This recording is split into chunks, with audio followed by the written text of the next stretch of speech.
देखिए, हमारे पास जितने भी मटेरियल्स हैं, अगर आप उन मटेरियल्स को उनके मैग्नेटिक प्रॉपर्टी के बेसिस पर क्लासिफाई करोगे, अगर सारे मटेरियल्स को उनके मैग्नेटिक प्रॉपर्टी के बेसिस पर अगर आप डिवाइड करिएगा, तो हमारे पास तीन मैग्नेटिक मटेरियल्स मुख्यतः बनकर के आते हैं। पहला डायमैग्नेटिक मटेरियल्स, दूसरा पैरामैग्नेटिक मटेरियल्स और तीसरा फेरोमैग्नेटिक मटेरियल्स। क्या आते हैं? पहला जो आता है वो आता है आपका डायमैग्नेटिक मटेरियल्स। दूसरा जो आता है वो आता है पैरामैग्नेटिक मटेरियल्स। और तीसरा जो आता है वो आता है आपका फेरोमैग्नेटिक मटेरियल्स। इसके अलावा भी होता है जिसको एंटी फेरोमैग्नेटिक बोलते हैं, बट हमें जो मुख्यतः पढ़ना है वो आपका डायमैग्नेटिक, पैरामैग्नेटिक और फेरोमैग्नेटिक। अब ये क्या होता है? डायमैग्नेटिज्म क्या होता है, पैरामैग्नेटिज्म क्या होता है, फेरोमैग्नेटिज्म क्या होता है, तीनों में अंतर क्या है? किस मटेरियल को आप मैग्नेटिक फील्ड में रखेंगे तो वो मैग्नेटाइज होगा, किस मटेरियल को आप मैग्नेटिक फील्ड में रखेंगे तो वो अपोजिट डायरेक्शन में मैग्नेटाइज होगा, किस मटेरियल को आप मैग्नेटिक फील्ड में रखेंगे तो वो ज्यादा मैग्नेटाइज होगा, किस मटेरियल को आप मैग्नेटिक फील्ड में रखेंगे तो वो कम मैग्नेटाइज होगा। यही सारी चीजें हम पढ़ते हैं, प्लस जो इसके पीछे रीजन है कि किसी मटेरियल को आप मैग्नेटिक फील्ड में रख रहे हैं तो वो ज्यादा क्यों हो रहा है, किसी मैग्नेटिक को आप मैग्नेटिक फील्ड में रख रहे हैं तो अपोजिट डायरेक्शन मैग्नेटाइज क्यों हो रहा है। इसके पीछे जो कारण है, जो अलग अलग थ्योरीज हैं, उन सारी थ्योरीज को हम पढ़ेंगे। उसके बाद हम पढ़ेंगे हिस्टैरिसीस लूप। तो चलिए सबसे पहले हम स्टार्ट करते हैं डायमैग्नेटिक मटेरियल से। तो टॉपिक लिखिए डायमैग्नेटिज्म। तो सबसे पहले हम किस मटेरियल के बारे में पढ़ने जा रहे हैं? हम लोग पढ़ने जा रहे हैं डायमैग्नेटिक मटेरियल्स के बारे में। क्या पढ़ने जा रहे हैं हम लोग पढ़ेंगे डायमैग्नेटिक मटेरियल्स। अब ये मटेरियल्स क्या होते हैं? ये ऐसे मटेरियल्स होते हैं जिनको अगर आप मैग्नेटिक फील्ड में रखेंगे, जिनको अगर आप एक्सटर्नल मैग्नेटिक फील्ड में रखेंगे तो ये मैग्नेटाइज तो होते हैं, बट ये बहुत कम मैग्नेटाइज होते हैं, ज्यादा मैग्नेटाइज नहीं होते हैं। दूसरी बात, इनका जो मैग्नेटिक फील्ड जो इनके अंदर डेवलप होता है वो अपोजिट डायरेक्शन में डेवलप होता है। मतलब जो एक्सटर्नल फील्ड आपने लगा करके मैग्नेटाइज किया है उसके अपोजिट डायरेक्शन में मैग्नेटाइज होते हैं। हमने क्या पढ़ा? डायमैग्नेटिक मटेरियल्स क्या होते हैं? Those materials which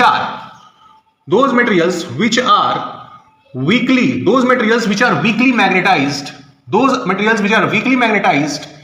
in opposite direction. Those materials which are weakly magnetized in opposite direction when placed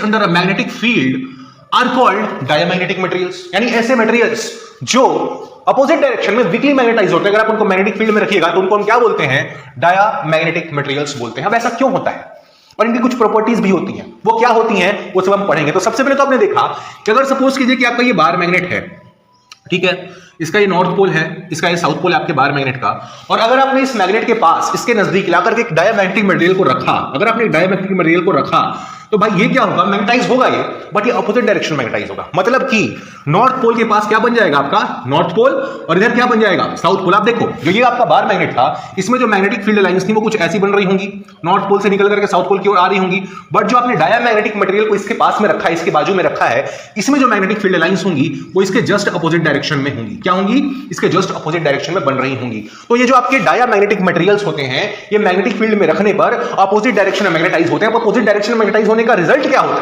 result ये होता है कि जो डायमैग्नेटिक मटेरियल है वो आपके मैग्नेट से दूर भागेगा। क्यों? क्योंकि अगर यहां पर नॉर्थ पोल था पहले से आपके बार मैग्नेट में, और डायमैग्नेटिक मटेरियल में भी अगर आपका ये वाला सेंटर आपका नॉर्थ पोल बन गया, तो हम जानते हैं कि like poles of a magnet do what? They repel each other. North pole को रिपेल करता है, साउथ पोल को रिपेल करता है। तो क्योंकि यहां पर भी नॉर्थ पोल ही बना है तो क्या होगा? यहां पर रिपल्शन होगा, और रिपल्शन होगा तो ये जो डायमैग्नेटिक मटेरियल है वो आपके बार मैग्नेट से क्या करेगा? नजदीक आएगा या दूर भागेगा? दूर भागेगा।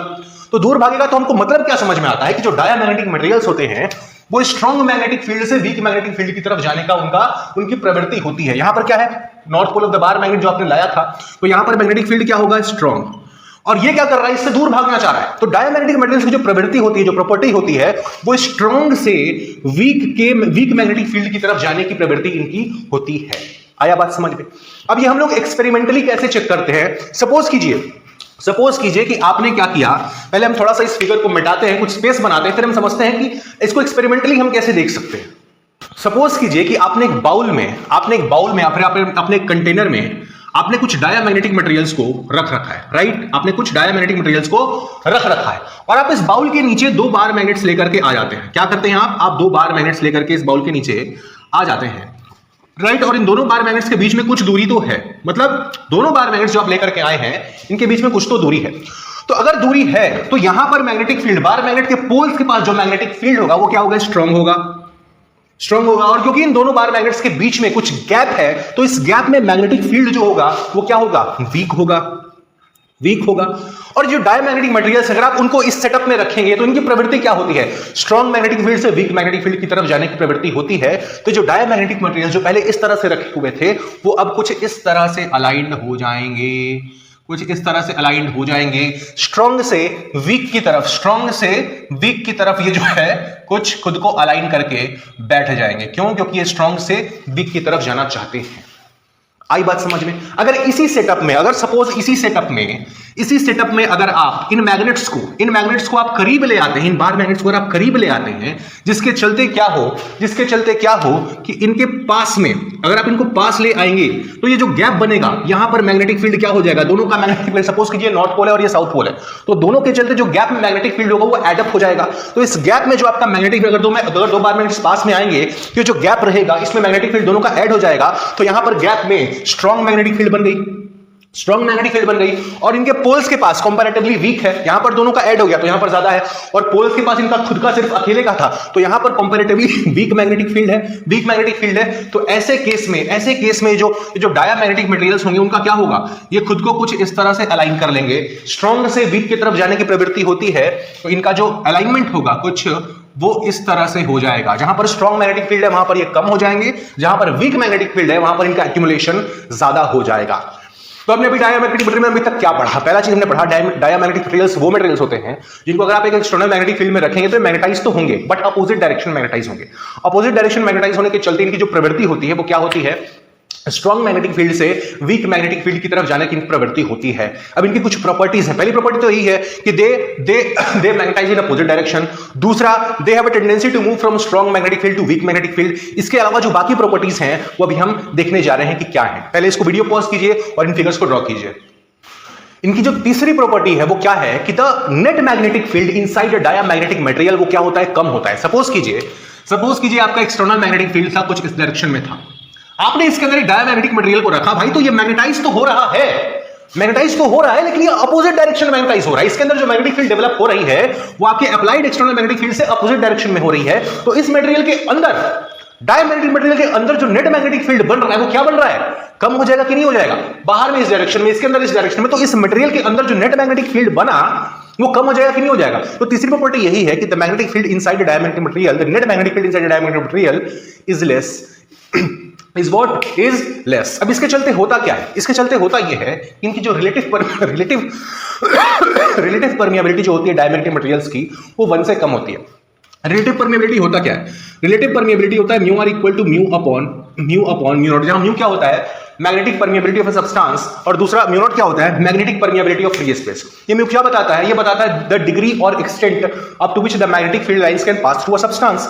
अब क्योंकि यहां पर इसके अंदर मैग्नेटिक फील्ड कम हो चुकी है तो यहां पर जो मैग्नेटिक फील्ड लाइंस होंगी, जो नेट मैग्नेटिक फील्ड लाइंस यहां पर होंगी वो कम होंगी कम, और इसके बाहर से मैग्नेटिक फील्ड लाइंस, इसके बाहर में मैग्नेटिक फील्ड लाइंस जो होंगी वो ज्यादा होंगी ज्यादा। इस डायमैग्नेटिक मटेरियल के अंदर जो मैग्नेटिक फील्ड लाइंस होंगी वो कम होंगी, इसके बाहर जो मैग्नेटिक फील्ड लाइंस होंगी वो ज्यादा होंगी। तो जब आप इनके मैग्नेटिक परमिएबिलिटी का रेशियो निकालेंगे तो आपको पता चलेगा कि जो म्यू जो है वो म्यू नॉट से कम हो चुका है, क्योंकि इसके अंदर अपोजिट डायरेक्शन मैग्नेटिक फील्ड बना था और net magnetic field diamagnetic material के अंदर क्या है वो कम हो जाता है। तो म्यू जो होता है वो म्यू नॉट से कम हो जाता है, जिसके चलते जो रिलेटिव परमिएबिलिटी की वैल्यू होती है किसी डायमैग्नेटिक मटेरियल के लिए वो 1 से कम हो जाती है, वो 1 से कम हो जाती है। और 1 से कम हो जाती है का मतलब क्या है, जो आपका म्यू आर और काई रिलेटिव परमिएबिलिटी और मैग्नेटिक ससेप्टिबिलिटी के बीच में रिलेशन जो भी हमने डिराइव करा था वो क्या था, mu r equal to 1 plus chi m. यहां से आप क्या लिख सकते हैं, chi m is equal to mu r minus 1। और क्योंकि म्यू आर 1 से कम है, म्यू आर 1 से कम है और आप उसमें से 1 सब्ट्रैक्ट कर लेंगे तो जो काई एम की वैल्यू आती है वो क्या आती है, नेगेटिव आती है, स्मॉल नेगेटिव। क्या आती है, स्मॉल नेगेटिव वैल्यू। जो मैग्नेटिक ससेप्टिबिलिटी की वैल्यू आती है डायमैग्नेटिक मटेरियल्स के लिए वो स्मॉल नेगेटिव आती है। आई बात समझ में? वीडियो पॉज कीजिए, इसको लिखिए। चलिए, तो अभी तक हमने देखा कि डायमैग्नेटिक मटेरियल्स होते क्या हैं। हमने देखा कि डायमैग्नेटिक मटेरियल्स अगर आप किसी मैग्नेटिक फील्ड में रखेंगे तो अपोजिट डायरेक्शन मैग्नेटाइज होते हैं। अपोजिट डायरेक्शन मैग्नेटाइज होने के चलते इनकी जो प्रवृत्ति होती है वो स्ट्रॉन्ग मैग्नेटिक फील्ड से वीक मैग्नेटिक फील्ड की तरफ भागने की होती है। तीसरा कि इनके लिए जो म्यू आर का वैल्यू होता है वो म्यू आर का वैल्यू क्या होता है, 1 से कम होता है। और जो काई एम मैग्नेटिक ससेप्टिबिलिटी का वैल्यू होता है वो एक स्मॉल नेगेटिव नंबर होता है। इसके बाद क्या है कि अगर आप किसी डायमैग्नेटिक मटेरियल को टेम्परेचर का इफेक्ट, अगर आप किसी डायमैग्नेटिक मटेरियल को हीट करते हैं, राइट, तो उसका उसके मैग्नेटिक प्रॉपर्टी पर कोई इफेक्ट देखने को नहीं मिलता है। डायमैग्नेटिक मटेरियल्स की मैग्नेटिक प्रॉपर्टी जो है वो टेम्परेचर के साथ वेरी नहीं करती है। क्यों नहीं करती, अभी हम देखेंगे रीजन। और जो लास्ट प्रॉपर्टी है डायमैग्नेटिक मटेरियल्स का वो ये है कि अगर आपका एक डायमैग्नेटिक मटेरियल, उसको आपने दो बार मैग्नेट्स के बीच में कुछ इस तरह से ला करके रखा है, ठीक है, ये दो बार मैग्नेट्स हैं, इनके तो बीच में आपने क्या किया, एक डायमैग्नेटिक मटेरियल को ला करके रखा, तो इसकी जो प्रवृत्ति होती है वो कुछ इस तरह से होती है कि खुद को दोनों से दूर कर लेता है। देखिए इसका ये वाला जो डायमैग्नेटिक मटेरियल का एंड है नॉर्थ पोल के नजदीक है, और इसकी प्रॉपर्टी क्या होती है कि ये स्ट्रॉन्ग से वीक की तरफ भागने की कोशिश करता है। मतलब मैग्नेटिक फील्ड, जहां ये मैग्नेटिक फील्ड देखता है ये उससे दूर भागने की कोशिश करता है। तो ये वाला जो एंड है इससे दूर भाग करके यहां आ गया, और ये वाला जो एंड है जो साउथ पोल के नजदीक था इससे दूर भाग करके यहां पर आ गया। तो अगर आप किसी डायमैग्नेटिक मटेरियल को मैग्नेटिक फील्ड में रखेंगे तो वो क्या करेगा, दूर भाग करके खुद को एक ऐसा अलाइन कर लेगा कि मैग्नेटिक फील्ड से मैक्सिमम डिस्टेंस पर रखा हुआ हो। तो ये सारी प्रॉपर्टीज थी डायमैग्नेटिक मटेरियल्स की। बट अब जो बात है कि भाई डायमैग्नेटिक मटेरियल को अगर आप मैग्नेटिक फील्ड में रख रहे हैं तो ये वीकली मैग्नेटाइज हो रहा है और अपोजिट डायरेक्शन में मैग्नेटाइज हो रहा है। ये क्यों हो रहा है, ऐसी क्या कारण है कि डायमैग्नेटिक मटेरियल्स ये प्रॉपर्टी शो करते हैं? तो उसके पीछे का जो रीजन है, जो थ्योरी है, वो अब हम समझने जा रहे हैं। देखो ये जो डायमैग्नेटिक मटेरियल्स होते हैं, जब जिनको आप मैग्नेटिक फील्ड में रखिएगा तो ये अपोजिट डायरेक्शन मैग्नेटाइज होते हैं। इनकी इस प्रॉपर्टी को जो एक्सप्लेन करने के लिए जो हम थ्योरी का यूज करते हैं उसको बोलते हैं इलेक्ट्रॉनिक थ्योरी ऑफ डायमैग्नेटिज्म।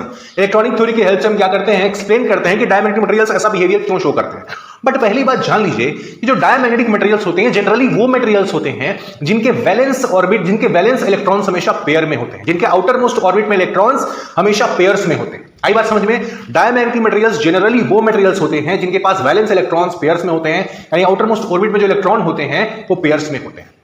अब इससे होता क्या है समझो।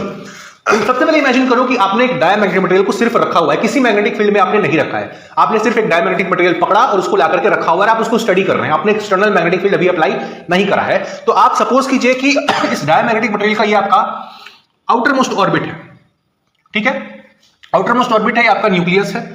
न्यूक्लियस के चारों तरफ क्या है, एक इलेक्ट्रॉन आपका जो डायमैग्नेटिक मटेरियल का वैलेंस इलेक्ट्रॉन है वो रिवॉल्व कर रहा है। ये सपोज कीजिए कि आपका इस डायरेक्शन में रिवॉल्व कर रहा है, और इसी ऑर्बिट में एक दूसरा इलेक्ट्रॉन, क्योंकि इनके वैलेंस इलेक्ट्रॉन्स हमेशा पेयर में होते हैं, तो जब भी होगा इसके साथ एक और होगा जो रिवॉल्व कर रहा होगा, बट इसके अपोजिट डायरेक्शन में रिवॉल्व कर रहा होगा। क्या कर रहा होगा, हमने केमिस्ट्री में पढ़ा है कि इलेक्ट्रॉन्स जो होते हैं वो हमेशा अपोजिट डायरेक्शन में रिवॉल्व करते हैं, जो पेयर में इलेक्ट्रॉन्स होते हैं।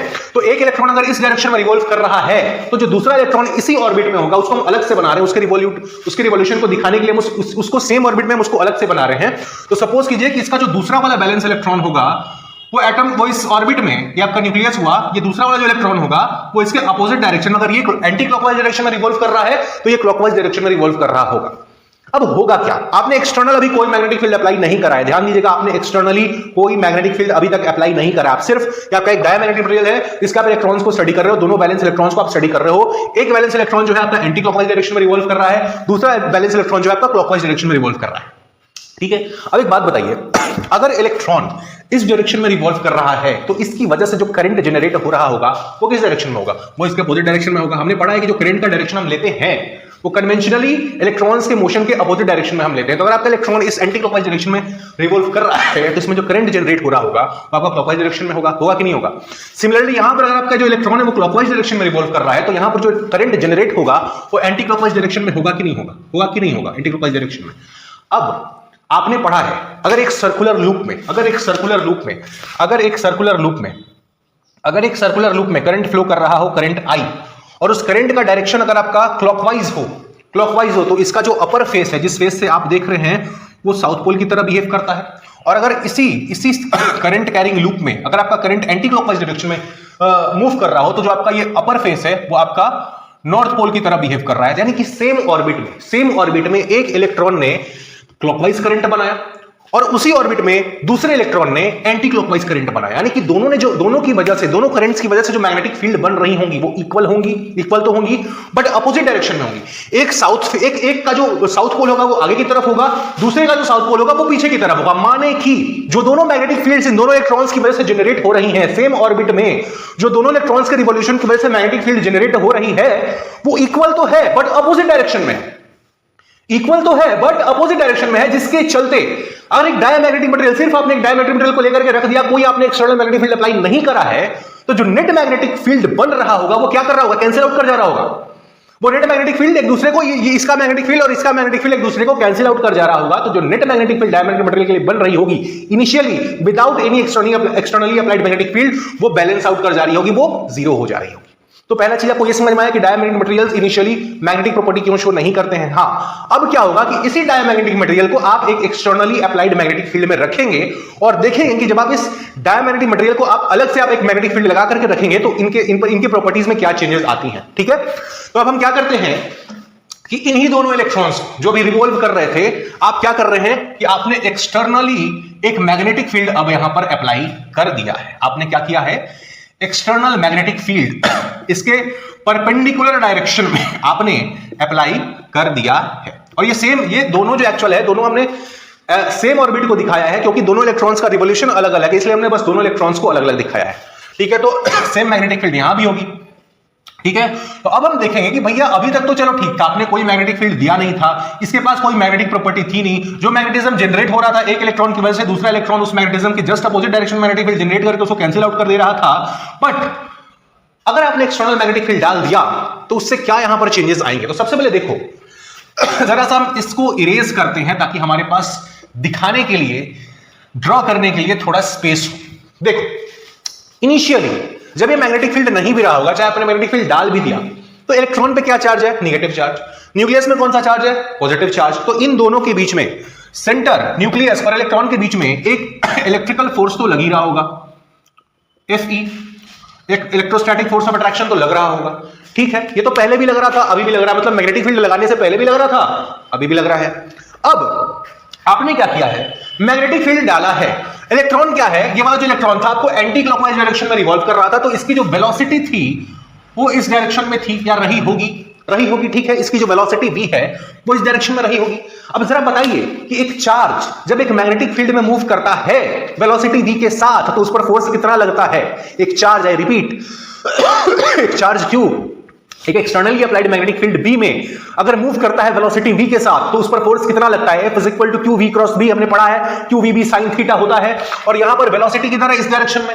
मैग्नेटिक फील्ड कहां है, अंदर की तरफ। दोनों के बीच का जो एंगल है QVB साइन थीटा में जो थीटा है V और B के बीच का जो एंगल, वो यहां पर क्या है, 90 डिग्री। तो QVB साइन थीटा क्या बन गया, F इक्वल टू QVB। खैर छोड़िए, आपने वेलोसिटी इधर दी, मैग्नेटिक फील्ड अंदर की तरफ है। अगर आप राइट हैंड थंब रूल लगाएंगे तो आप वेलोसिटी की तरफ अपनी चार उंगलियों को रखिए और मैग्नेटिक फील्ड जो अंदर की तरफ है, इन चार उंगलियों को अंदर की तरफ मोड़िएगा, तो इस पर जो फोर्स, अगर ये पॉजिटिव चार्ज होता, सपोज दैट अगर ये पॉजिटिव चार्ज Q होता, यहां पर इलेक्ट्रॉन नहीं होता, अगर ये पॉजिटिव चार्ज Q होता, उसकी वेलोसिटी इधर होती और मैग्नेटिक फील्ड अंदर की तरफ है, अगर आप इस पर फोर्स निकालते तो मैग्नेटिक फोर्स किधर लगता, इधर लगता। बट ये पॉजिटिव चार्ज नहीं है, ये क्या है, एक इलेक्ट्रॉन है। और अगर पॉजिटिव चार्ज पर फोर्स इधर लगता तो इस इलेक्ट्रॉन पर फोर्स इसके जस्ट अपोजिट डायरेक्शन में लगेगा। इधर लगा आपका मैग्नेटिक फोर्स, इस डायरेक्शन में आपका मैग्नेटिक फोर्स लग गया।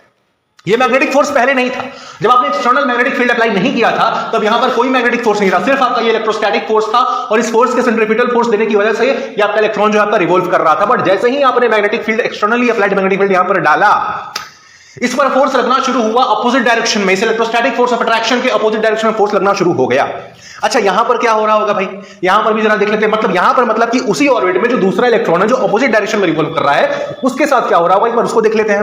तो इलेक्ट्रोस्टैटिक फोर्स ऑफ अट्रैक्शन जो यहां पर है, पॉजिटिव चार्ज और नेगेटिव चार्ज के बीच में, वो तो यहां पर भी लग रही होगी, Fe इसी डायरेक्शन में लग रही होगी जिस डायरेक्शन में यहां पर लग रहा है। बट इसका जो वेलोसिटी है, इसका जो इस इलेक्ट्रॉन का जो वेलोसिटी है वो इस डायरेक्शन में, इसका किस डायरेक्शन में था, इस डायरेक्शन में था। इसका जो वेलोसिटी है वो क्लॉकवाइज डायरेक्शन में है, तो इसका जो वेलोसिटी होगा वो इस डायरेक्शन में होगा।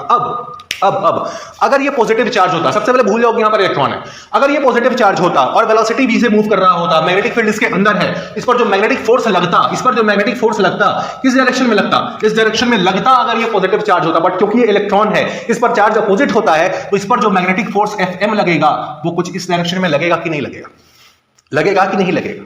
अब आप देखिए इससे हुआ क्या, एक्सटर्नल मैग्नेटिक फील्ड अप्लाई करने से हुआ क्या।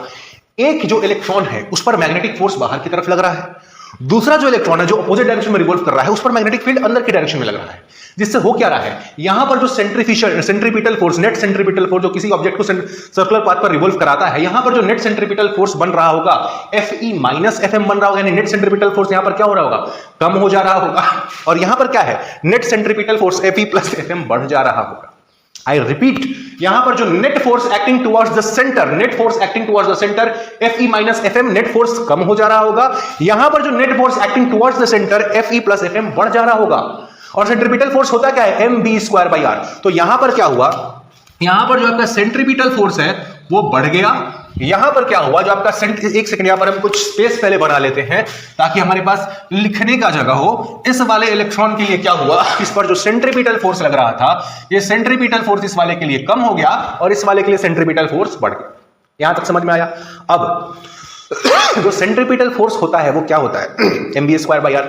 mv²/r, यहां पर सेंट्रीपिटल फोर्स बढ़ गया तो यहां पर वेलोसिटी की वैल्यू बढ़ गई कि नहीं, mv²/r। v क्या होता है, वेलोसिटी। तो यहां पर अगर सेंट्रीपिटल फोर्स बढ़ा है तो यहां पर आपकी वेलोसिटी जो है वो बढ़ गई कि नहीं बढ़ गई, यहां पर जो वेलोसिटी है वो घट गई कि नहीं घट गई, घट गई।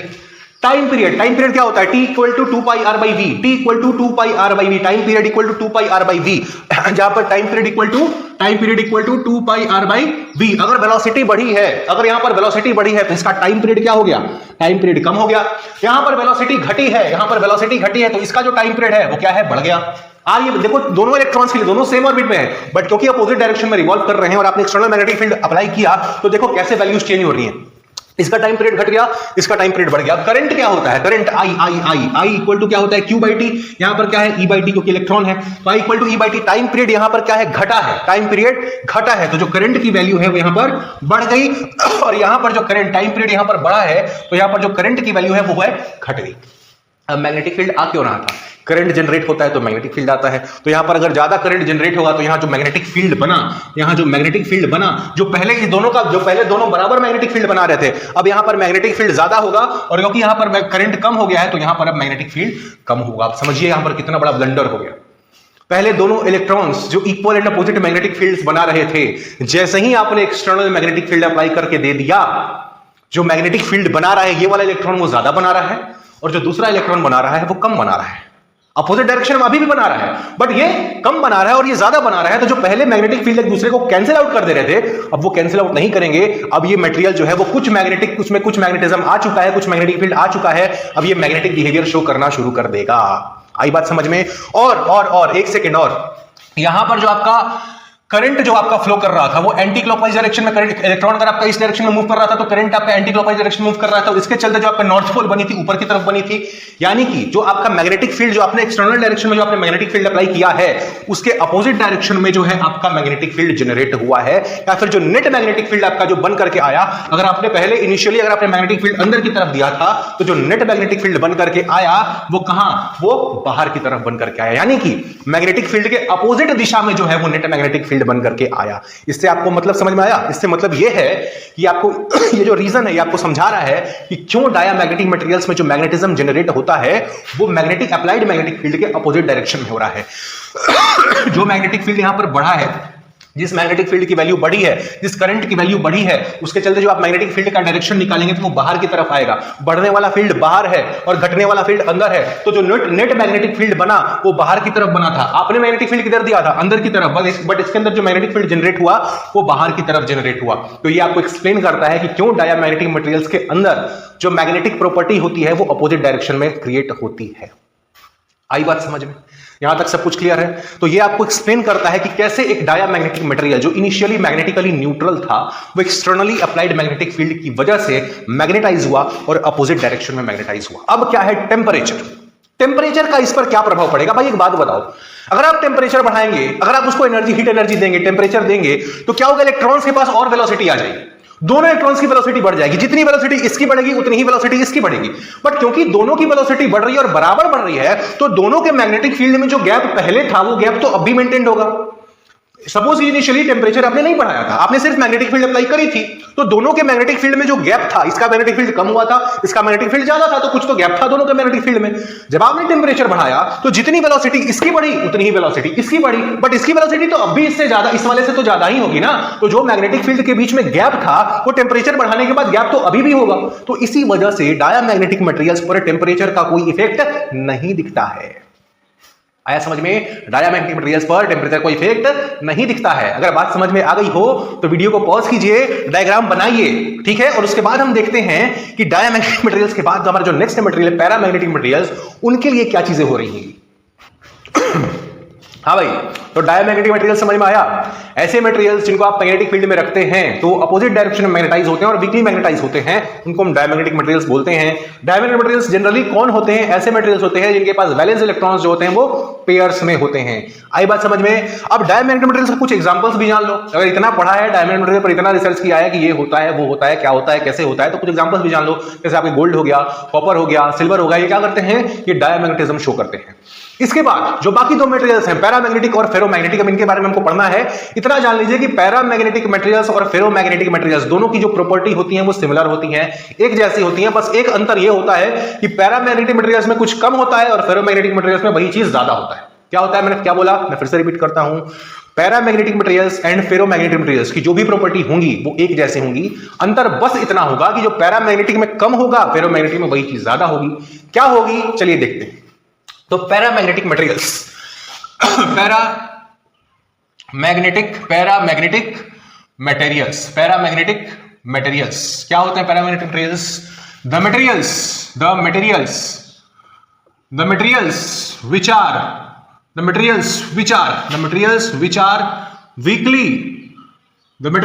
weakly magnetized in the direction, the materials which are weakly magnetized in the direction of the applied magnetic field, in the direction of applied magnetic field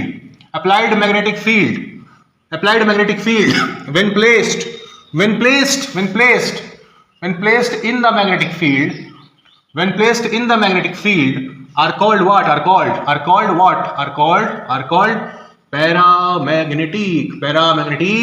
paramagnetic materials. यानी कि ऐसे मटेरियल्स जिनको आप मैग्नेटिक फील्ड में रखते हैं तो ये मैग्नेटाइज तो होते हैं, वीकली मैग्नेटाइज होते हैं, और जिस डायरेक्शन में आपने मैग्नेटिक फील्ड अप्लाई किया है ये उसी डायरेक्शन में मैग्नेटाइज होते हैं। क्या होते हैं? उसी डायरेक्शन में मैग्नेटाइज होते हैं। मतलब कि अगर ये आपका बार मैग्नेट है, राइट, ये आपका है नॉर्थ पोल, ये है आपका साउथ पोल। इसके बगल में आपने क्या किया? आपने एक पैरामैग्नेटिक मटेरियल को लेकर के रख दिया, तो इसमें भी जो मैग्नेटिज्म जनरेट होगा, यहां पर बनेगा नॉर्थ पोल, यहां पर बनेगा साउथ पोल। वहां पर क्या बन रहा था? डायमैग्नेटिक में क्या बन रहा था? यहीं पर आपका नॉर्थ पोल बन जा रहा था, यहां पर आपका साउथ पोल बन रहा था। पैरामैग्नेटिक मटेरियल में क्या होगा कि ये इसी डायरेक्शन में ये भी मैग्नेटाइज होंगी। अगर आपके बार मैग्नेटिक फील्ड लाइन से बाहर से यहां नॉर्थ पोल से निकल करके अंदर की तरफ आएगी, तो जो आपका पैरामैग्नेटिक मटेरियल जो मैग्नेटाइज हुआ उसके अंदर भी जो मैग्नेटिक फील्ड लाइंस होंगी वो नॉर्थ पोल से निकल करके साउथ पोल की तरफ सेम डायरेक्शन में आएंगी। आई बात समझ में? अब इसका फर्क क्या पड़ता है? इसका फर्क ये पड़ता है भाई कि देखो ये बना नॉर्थ, ये तो पहले से आपका नॉर्थ पोल था जो आपने बार मैग्नेट लाया। जो आपका पैरामैग्नेटिक मटेरियल है उसमें यहां पर आपका ये साउथ पोल बन गया। मतलब ये क्या होगा? Opposite poles of a magnet attract each other, each other. तो ये नॉर्थ वाला पोल है ये साउथ वाले पोल को अपनी ओर खींचेगा, अपनी तरफ खींच करके लाएगा। तो मतलब जो पैरामैग्नेटिक मटेरियल्स होती हैं इनकी जो टेंडेंसी होती है वो क्या होती है? वीक मैग्नेटिक फील्ड से स्ट्रॉन्ग मैग्नेटिक फील्ड की तरफ जाने की टेंडेंसी होती है। भाई एक बात बताओ, ये जो साउथ पोल था पहले दूर था, जैसे जैसे नॉर्थ पोल के पास जाएगा क्या एक स्ट्रॉन्ग मैग्नेटिक फील्ड में आएगा? तो जो पैरामैग्नेटिक डायमैग्नेटिक में क्या होता था? डायमैग्नेटिक में होता था क्योंकि उनकी जो टेंडेंसी होती थी वो स्ट्रॉन्ग मैग्नेटिक फील्ड से वीक मैग्नेटिक फील्ड में जाने की होती थी। पैरामैग्नेटिक मटेरियल्स में क्या है? इनकी जो टेंडेंसी होगी वो वीक मैग्नेटिक फील्ड से स्ट्रॉन्ग मैग्नेटिक फील्ड में जाने की होगी। अब यहां पर जो हमने एक्सपेरिमेंट्स वहां पर करे थे, सेम चीज को अगर आप यहां पर रिपीट करोगे तो कैसा पैटर्न बनेगा? चलिए देखते हैं। वहां पर क्या था? आपने एक बाउल लिया था और एक बाउल में डायमैग्नेटिक मटेरियल को डाला था और देखा था कि भाई इसके चलते जो अरेंजमेंट होगा डायमैग्नेटिक मटेरियल्स का वो कैसे इफेक्ट होगा। सेम चीज यहां पर करिए। आप एक बाउल लीजिए और इस बाउल में सपोज दैट आपके पास कुछ पैरामैग्नेटिक मटेरियल्स हैं। पहले क्या किया? आपने मैग्नेट्स लिए और इन मैग्नेट्स को दूर रखा। इन मैग्नेट्स को आपने दूर रखा। मैग्नेट्स के पोल के पास क्या होगा? मैग्नेट्स के पोल के पास स्ट्रॉन्ग मैग्नेटिक फील्ड होगा, और क्योंकि इन दोनों मैग्नेट्स के बीच में गैप ज्यादा है तो इस गैप में जो होगा वो क्या आपका? इस गैप में आपका वीक मैग्नेटिक फील्ड होगा। अब जो पैरामैग्नेटिक मटेरियल्स होते हैं इनकी टेंडेंसी क्या होती है? इनकी टेंडेंसी होती है वीक मैग्नेटिक फील्ड से स्ट्रॉन्ग मैग्नेटिक फील्ड की तरफ जाने की टेंडेंसी होती है। तो ये मटेरियल जो पहले इस तरह से न्यूट्रली रखे हुए थे वो अब खुद को कुछ इस तरह से अरेंज कर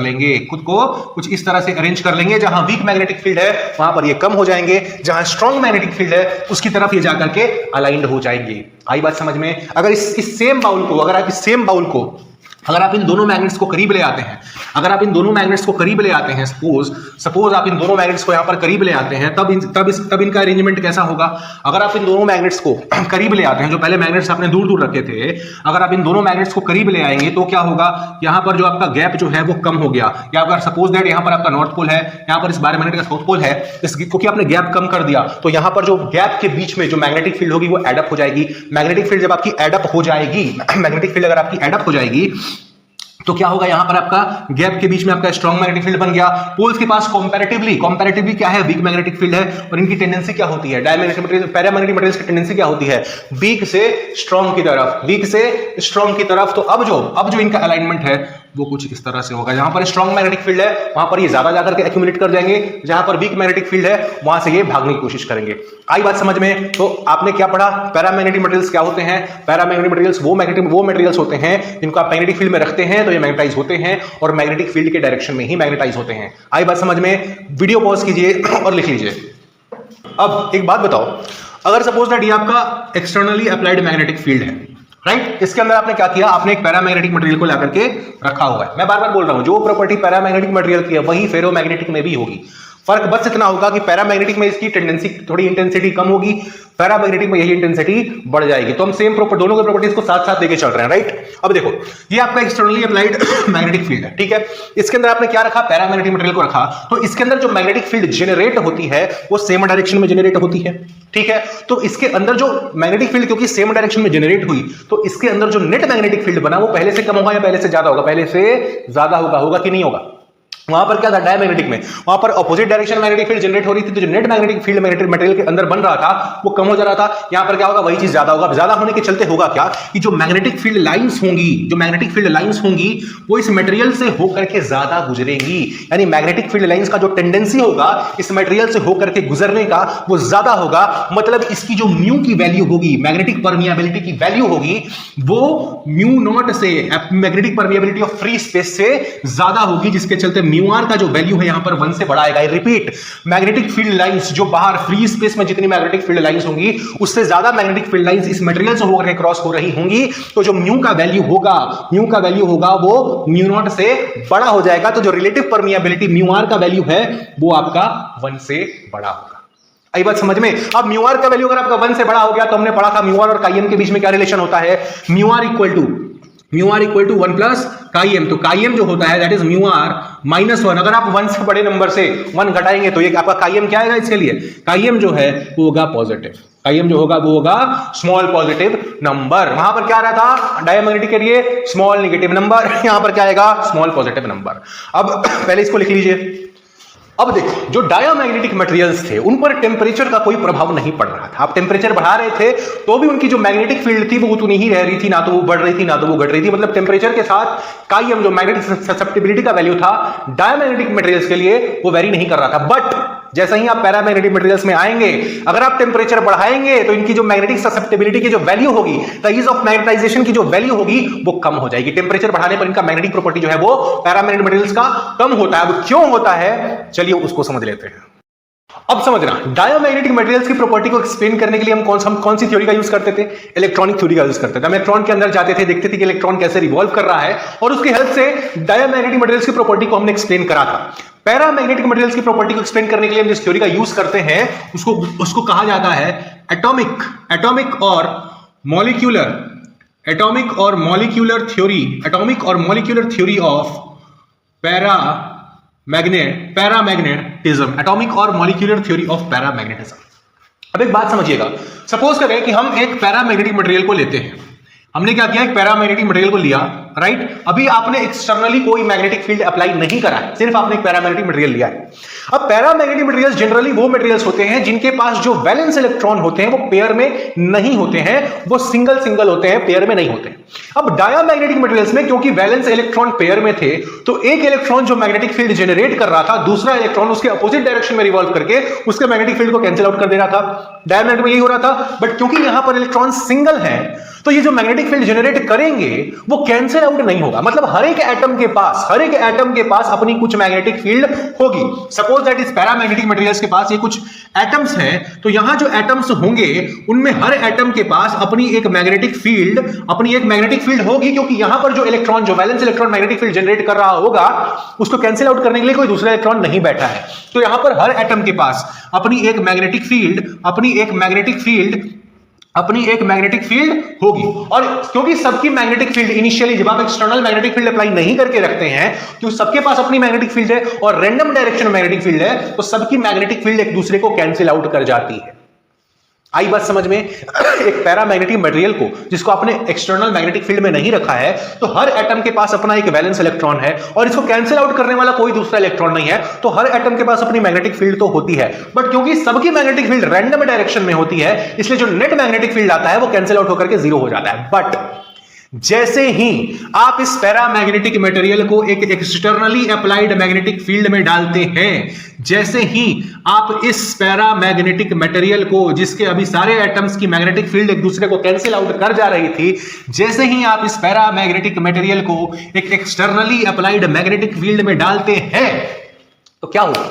सोचो, अगर एक एक्सटर्नली अप्लाइड मैग्नेटिक फील्ड में आप एक बार मैग्नेट को रखते हो तो क्या होता है? अगर एक एक्सटर्नली अप्लाइड मैग्नेटिक फील्ड में आप एक बार मैग्नेट को रखते हैं, तो वो जो बार मैग्नेट होता है वो उस मैग्नेटिक फील्ड के डायरेक्शन में अलाइन कर जाता है। यही रीजन तो है कि जब आप एक कॉम्पास को अर्थ के मैग्नेटिक फील्ड में रखते हैं तो वो कॉम्पास खुद को नॉर्थ और साउथ डायरेक्शन में अलाइन कर लेता है। करता है कि नहीं करता है? तो किसी भी बार मैग्नेट को अगर आप एक्सटर्नली अप्लाइड मैग्नेटिक फील्ड में रखते हैं तो वो खुद को मैग्नेटिक फील्ड के डायरेक्शन में अलाइन क्योंकि कर लेता है, वैसे ही जब आपने इस पैरामैग्नेटिक मटेरियल को एक्सटर्नली अप्लाइड मैग्नेटिक फील्ड में रखा, तो इसके अंदर जो एटम्स की मैग्नेटिक फील्ड थी, जो पहले रैंडम डायरेक्शन में थी, वो सारी की सारी इस मैग्नेटिक फील्ड के डायरेक्शन में अलाइन हो जाएगी कि नहीं हो जाएगी? हो जाएगी कि नहीं हो जाएगी? हो जाएगी। और क्योंकि अब सबका डायरेक्शन सेम है, पहले सबका डायरेक्शन अलग अलग था, एक दूसरे को कैंसिल आउट कर दे रहा था, अब क्योंकि सबका डायरेक्शन सेम है, तो अब इस मटेरियल के पास नेट मैग्नेटिक प्रॉपर्टी आ गई कि नहीं आ गई? इसका एक नेट मैग्नेटिक फील्ड बन गया कि नहीं बन गया? बन गया। तो यही होता है पैरामैग्नेटिक मटेरियल्स के साथ। जब आप इनको मैग्नेटिक फील्ड में रखते हैं तो इनके मैग्नेटाइज होने का रीजन ये होता है कि इनके अंदर जितने एटम्स की मैग्नेटिक फील्ड थी वो सारी मैग्नेटिक फील्ड के डायरेक्शन में ही अलाइन हो जाती है।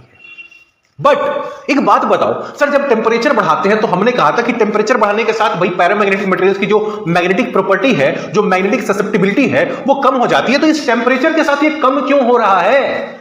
इमेजिन कीजिए कि एक क्लासरूम है, क्लासरूम में कुछ बच्चे बैठे हैं और सारे बच्चे रैंडम डायरेक्शन में भाग रहे हैं। सबकी वेलोसिटी कम है, लेकिन भागने की वेलोसिटी कम है। आप क्लास के टीचर हैं, बच्चे क्लास में बैठे हैं, छोटे छोटे बच्चे हैं और सब रैंडम डायरेक्शन में भाग रहे हैं, सबकी भागने की वेलोसिटी कम है। तो आप एक टीचर हैं, आपके लिए उन बच्चों को एक पर्टिकुलर डायरेक्शन में लाकर के बिठाना, सेम डायरेक्शन में लाकर के बिठाना आसान होगा कि टफ होगा? आसान होगा, क्योंकि उनकी भागने की वेलोसिटी कम है। बट जैसे ही आप टेम्परेचर बढ़ाते हैं, जैसे ही आप टेम्परेचर, सपोज कीजिए कि आप टेम्परेचर बढ़ाते हैं और उन बच्चों की वेलोसिटी बढ़ जाती है। अब अगर वही बच्चे जो पहले धीरे धीरे भाग रहे थे, अब अगर वो ज्यादा वेलोसिटी के साथ भागेंगे, तो आप जो कि टीचर हैं, आपके लिए उन बच्चों को एक साथ बिठाना, एक डायरेक्शन में बिठाना आसान हो जाएगा या टफ हो जाएगा? टफ हो जाएगा कि नहीं? सेम कॉन्सेप्ट को यहां अप्लाई करो।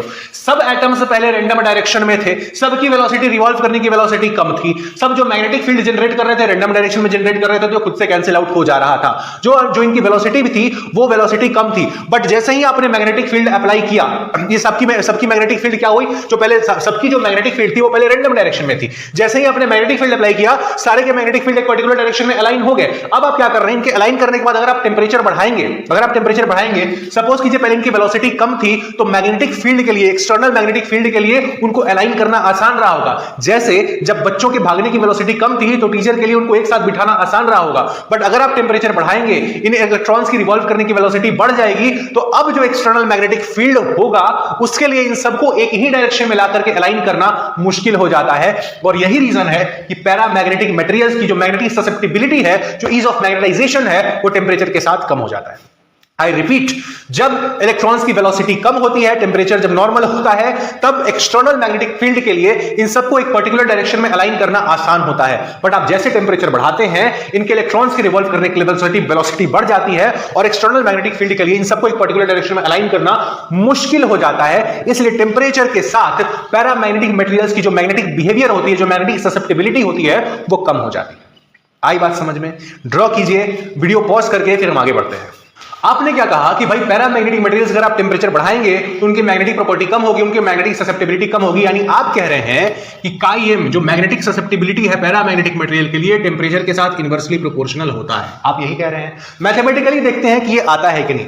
अब देखो, जो मैग्नेटाइजेशन एम, जो हमने मैग्नेटाइजेशन एम पढ़ा है, मैग्नेटाइजेशन एम क्या होता था? द डिग्री और extent up to which magnetic material can be magnetised when placed in a magnetic field is called magnetisation. तो जो एम की वैल्यू होती है वो पैरामैग्नेटिक मटेरियल्स के लिए एक्सपेरिमेंटली ये चीज देखा गया है कि एम होता है CB नॉट बाई T, जहां C क्या होता है? C is Curie's constant. C is what? C is Curie's constant ये पैरामैग्नेटिक मटेरियल्स के लिए रिलेशन होल्ड करता है। अब ये जो बी नॉट होता है, बी नॉट हमने पढ़ा है जो H equal to B naught upon mu naught, ये हमने पढ़ा है इंटेंसिटी ऑफ मैग्नेटाइजिंग फील्ड। अगर आप यहां पर बी नॉट को म्यू नॉट इंटू एच लिख देंगे तो m क्या आ जाएगा, C mu naught into H by T आ जाएगा, C mu naught into H by T. अब आप इस m को h से जाकर के अगर आप डिवाइड कर देते हैं तो m upon h is equal to mu naught C by T, और m अपॉन h को ही हम क्या बोलते हैं, मैग्नेटिक ससेप्टिबिलिटी काई m बोलते हैं। तो ये आपका हो गया chi m is equal to mu naught C by T. अब एक बात बताओ, ये क्या है, magnetic permeability of free space, ये पहले से कांस्टेंट होता है, C आपने क्यूरीज कांस्टेंट पहले से मान रखा है, तो ऊपर में अगर ये कांस्टेंट है तो इससे आपको क्या मिलता है, जो काई m होती है वो इनवर्सली प्रोपोर्शनल होगा किन्हीं टेंपरेचर के, यानी मैथमेटिकली भी हम देख सकते हैं कि अगर आप टेंपरेचर बढ़ाएंगे तो मैग्नेटिक ससेप्टिबिलिटी की जो वैल्यू है पैरामैग्नेटिक मटेरियल के लिए वो कम हो जाती है। आई बात समझ में? तो अब इसको लिखिए, उसके बाद हम बात करेंगे फेरोमैग्नेटिक मटेरियल्स की। अब देखो, हमने पढ़ा पहले डायमैग्नेटिज्म। डायमैग्नेटिज्म को एक्सप्लेन करने के लिए हम जिस थ्योरी का यूज करते थे उसको क्या बोलते थे, electronic theory of diamagnetism.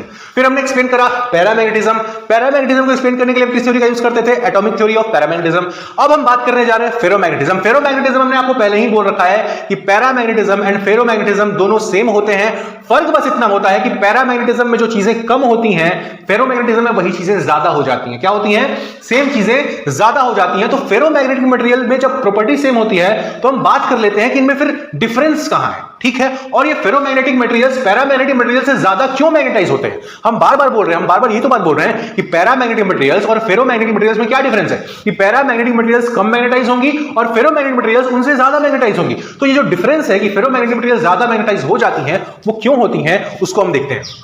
Suppose कीजिए, लेट अस सपोज कि ये आपका एक फेरोमैग्नेटिक मटेरियल है। क्या है, फेरोमैग्नेटिक। अच्छा, इस थ्योरी का नाम जान लो, जिस थ्योरी से हम फेरोमैग्नेटिज्म को एक्सप्लेन करते हैं उसका नाम है डोमेन थ्योरी।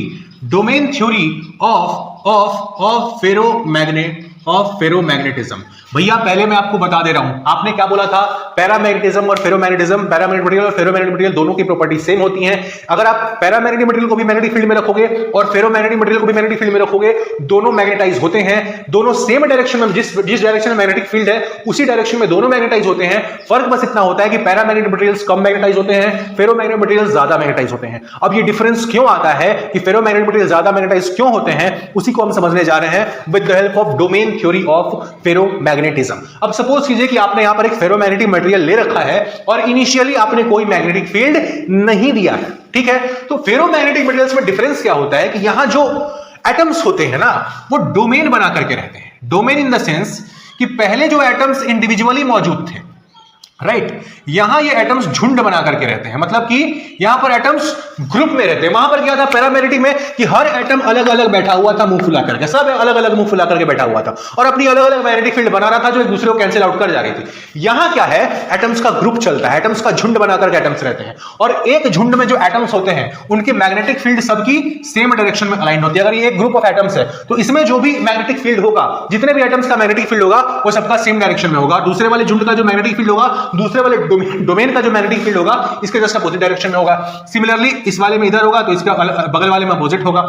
मतलब यहां पर भी वही कॉन्सेप्ट है, फर्क बस इतना है कि वहां एटम्स इंडिविजुअल लेवल पर मैग्नेटिक फील्ड जनरेट कर रहे थे, यहां पर क्या है, वही एटम्स ग्रुप बना करके, उसी ग्रुप को हम डोमेन बोलते हैं, तो डोमेन बना करके बैठे हुए हैं और सब एक पर्टिकुलर डोमेन में जो मैग्नेटिक फील्ड होता है वो सारा सेम डायरेक्शन में होता है। बट क्योंकि सारे रैंडम डायरेक्शन में होते हैं, क्योंकि सारे डोमेन्स के मैग्नेटिक फील्ड रैंडम डायरेक्शन में होते हैं, इसलिए एक दूसरे को कैंसिल आउट कर जाते हैं। जैसे वहां पर इंडिविजुअल एटम्स के मैग्नेटिक फील्ड एक दूसरे को कैंसिल आउट कर रहे थे, यहां पर इंडिविजुअल डोमेन्स के, इंडिविजुअल ग्रुप्स के मैग्नेटिक फील्ड एक दूसरे को कैंसिल आउट करेंगे क्योंकि सब रैंडम डायरेक्शन में है। इसलिए एक फेरोमैग्नेटिक मटेरियल इनिशियली जब कोई मैग्नेटिक फील्ड आप नहीं देकर के रखते हो, इसके पास अपनी कोई मैग्नेटिक प्रॉपर्टी नहीं होती है। बट अगर आप डोमेन लेवल पर जाकर के देखोगे तो हर एक डोमेन के पास अपनी मैग्नेटिज्म होती है।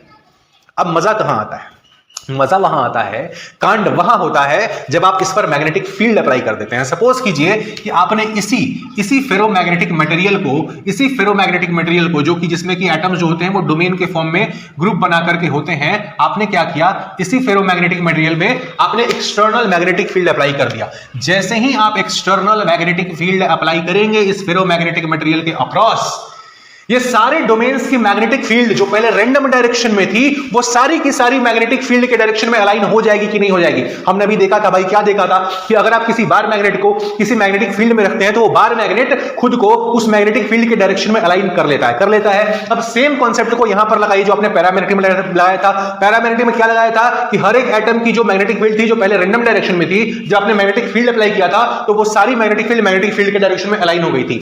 यहां पर जो हर एक डोमेन की मैग्नेटिक फील्ड है जो पहले रैंडम डायरेक्शन में है, जैसे ही आपने मैग्नेटिक फील्ड अप्लाई किया वो सारी की सारी मैग्नेटिक फील्ड के डायरेक्शन में अलाइन हो गई। सारी की सारी जो है मैग्नेटिक फील्ड के डायरेक्शन में अलाइन हो गई। सेम कॉन्सेप्ट, कोई डिफरेंस नहीं है। फर्क बस इतना है कि वहां पर एटॉमिक लेवल पर चीजें हो रही थी, यहां पर आप डोमेन लेवल पर बात कर रहे हो। बट एक बात बताओ, पैरामैग्नेटिक में एक्सटर्नल मैग्नेटिक फील्ड को हर एक एटम को पकड़ करके अपने डायरेक्शन में अलाइन करना था। आई रिपीट, पैरामैग्नेटिक मटेरियल में एक्सटर्नल मैग्नेटिक फील्ड को हर एक एटम को पकड़ के अपने डायरेक्शन में अलाइन करना पड़ रहा था। यहां पर हर एक एटम के पीछे नहीं भागना है क्योंकि एटम्स पहले से झुंड बना करके बैठे हुए हैं। कुछ एटम्स की मैग्नेटिक प्रॉपर्टी पहले से ही सेम डायरेक्शन में है, तो यहां पर मैग्नेटिक फील्ड के लिए इनको एक डायरेक्शन में अलाइन करना आसान हो जाएगा कि नहीं हो जाएगा। क्योंकि पहले ये हर एक एटम, सोचो ना, एक क्लासरूम में अगर हर एक बच्चे को पकड़ने को बोल दिया जाए तो वो ज्यादा टफ होगा कि नहीं होगा। बट अगर कुछ बच्चे सेम डायरेक्शन में ग्रुप बना करके भाग रहे हैं तो उनके पीछे आप भागोगे और एक साथ में चारों को पकड़ करके ले आओगे। सोचो, अगर हर एक बच्चा अलग अलग डायरेक्शन में भागेगा तो आपको हर एक बच्चे के पीछे अलग अलग भागना पड़ेगा। बट अगर मान लो 4 बच्चे हैं और वो सब एक ही डायरेक्शन में भाग रहे हैं तो आप उन एक के पीछे भागोगे, एक साथ चारों पकड़ के ले आओगे। नहीं ले आओगे। अब समझो, पहले जो डोमेन्स हैं उनमें जो एटम्स हैं वो क्योंकि पहले से ग्रुप बना करके बैठे हैं और सबकी मैग्नेटिक फील्ड एक ही डायरेक्शन में है, तो एक्सटर्नल मैग्नेटिक फील्ड के लिए इनको मैग्नेटाइज करना आसान होगा कि नहीं होगा। और क्योंकि ये इनको मैग्नेटाइज करना आसान होता है, इसलिए फेरोमैग्नेटिक मटेरियल्स की जो मैग्नेटिक प्रॉपर्टी होती है वो पैरामैग्नेटिक मटेरियल से ज्यादा होती है। हमने पहले ही कहा था, पैरामैग्नेटिक मटेरियल्स और फेरोमैग्नेटिक मटेरियल्स प्रॉपर्टी सेम होंगी। अंतर बस इतना होगा कि जो चीज पैरामैग्नेटिक में कम होगी वही चीज फेरोमैग्नेटिक में ज्यादा होगी। ज्यादा होने का कारण समझ में आया? कारण यह है कि यहां पर हर एक एटम के पीछे नहीं भागना पड़ता। पैरामैग्नेटिक में एक्सटर्नल मैग्नेटिक फील्ड को हर एक एटम को अलाइन करना पड़ता है, बट यहां पर पहले से ही एटम्स अलाइंड होते हैं, ग्रुप बना करके होते हैं, अलाइंड होते हैं, तो यहां पर अलाइन करना, उनको एक डायरेक्शन में अलाइन करना आसान होता है। इसलिए फेरोमैग्नेटिक मटेरियल्स जो होते हैं पैरामैग्नेटिक से ज्यादा इजीली मैग्नेटाइज हो जाते हैं। बट दिक्कत कहां आती है? दिक्कत आती है सर टेम्परेचर के साथ। वहां पर क्या था, डायमैग्नेटिक में क्या था? डायमैग्नेटिक में तो टेम्परेचर का कोई इफेक्ट ही नहीं दिख रहा था। आप टेम्परेचर बढ़ाओ घटाओ कोई फर्क नहीं पड़ता था। पैरामैग्नेटिक में क्या हो रहा था कि अगर आप टेम्परेचर बढ़ा रहे थे तो मैग्नेटिक प्रॉपर्टी जो है, मैग्नेटिक ससेप्टिबिलिटी जो है वो कम हो रही थी। कम होने का अपना एक कारण था कि हर एक जो एटम की जो वेलोसिटी है, जो इलेक्ट्रॉन की वेलोसिटी है वो बढ़ जा रही थी, उनको अलाइन करने में आपको दिक्कत हो रहा था। यहां पर क्या होता है, फेरोमैग्नेटिक में क्या होता है कि जब आप टेम्परेचर बढ़ाते हैं तो क्या होते हैं, और भी डोमेन्स बनने लगते हैं। जितने डोमेन्स पहले से थे, जितने ग्रुप्स पहले से थे, और भी डोमेन्स बनने लगते हैं। मतलब ये डोमेन्स टूटने लगते हैं और टूट करके और छोटे छोटे हो जाते हैं। तब आप मुझे एक बात बताइए, इसमें जितने ज्यादा डोमेन्स होंगे मैग्नेटिक फील्ड के लिए हर एक डोमेन को मैग्नेटाइज करना उतना मुश्किल होगा कि नहीं होगा? क्लास में जितने ज्यादा बच्चे होंगे सारे बच्चों को एक साथ एडजस्ट करना, एक साथ एक डायरेक्शन में, एक दिशा में बिठाना उतना मुश्किल होगा कि नहीं होगा? तो यहां पर जैसे ही आप टेम्परेचर बढ़ाते हैं, जो नंबर ऑफ बच्चों की संख्या है, मतलब जो नंबर ऑफ डोमेन्स की संख्या है वो बढ़ने लगती है। और जैसे ही नंबर ऑफ बच्चों की संख्या, मतलब नंबर ऑफ डोमेन्स की संख्या बढ़ेगी, एक्सटर्नल मैग्नेटिक फील्ड के लिए उन सबको एक ही डायरेक्शन में बिठाना मुश्किल हो जाएगा। मतलब यहां पर भी आप टेम्परेचर बढ़ाएंगे तो जो मैग्नेटिक ससेप्टिबिलिटी की जो वैल्यू है, जो ईज ऑफ मैग्नेटाइजेशन है, वो मुश्किल हो जाएगा। और यहां पर जो काई एम होता है, वहां पर काई एम क्या वैल्यू क्या आया था, mu naught C by T. यहां पर जो काई एम होता है वो होता है C upon T minus T C, जहां सी क्या होता है, क्यूरीज कांस्टेंट, और टी सी क्या है, क्यूरीज टेम्परेचर। आई बात समझ में? तो इस तरह से हमने देखा, क्या देखा, सबसे पहले हमने देखा डायमैग्नेटिक सब्सटेंस, वैसा सब्सटेंस जो मैग्नेटिक फील्ड में रखने पर वीकली मैग्नेटाइज होता है और मैग्नेटिक फील्ड के अपोजिट डायरेक्शन में मैग्नेटाइज होता है। फिर हमने देखा पैरामैग्नेटिक सब्सटेंस, वैसा सब्सटेंस जो मैग्नेटिक फील्ड में रखने पर वीकली मैग्नेटाइज होता है बट मैग्नेटिक फील्ड के डायरेक्शन में मैग्नेटाइज होता है। फिर हमने देखा फेरोमैग्नेटिक सब्सटेंस, वैसा सब्सटेंस जो एक्सटर्नल मैग्नेटिक फील्ड में रखने पर मैग्नेटाइज होता है और अच्छा खासा मैग्नेटाइज होता है। अब फेरोमैग्नेटिक सब्सटेंस से कुछ एग्जांपल्स जान लो भाई। क्या? जैसे आपका आयरन हो गया, कोबाल्ट हो गया, निकल हो गया, ये आपके फेरोमैग्नेटिक सब्सटेंस है। डायमैग्नेटिक सब्सटेंस कौन थे? Gold, copper, silver. फिर आपका पैरामैग्नेटिक सब्सटेंस कौन थे? Aluminium, chromium, manganese. और आपका जो फेरोमैग्नेटिक सब्सटेंस कौन है? आपका आयरन, कोबाल्ट, निकल, राइट। तो हमने पढ़ लिया सबसे पहले डायमैग्नेटिज्म, फिर हमने देखा पैरामैग्नेटिज्म, फिर हमने पढ़ लिया फेरोमैग्नेटिज्म। अब इस चैप्टर का लास्ट टॉपिक पे चलते हैं और ये टॉपिक है हमारा हिस्टेरेसिस लूप और हिस्टेरेसिस कर्व। वीडियो पॉज कीजिए, इसको बनाइए, उसके बाद हम स्टार्ट करते हैं last topic of this chapter, that is hysteresis loop और हिस्टेरेसिस कर्व।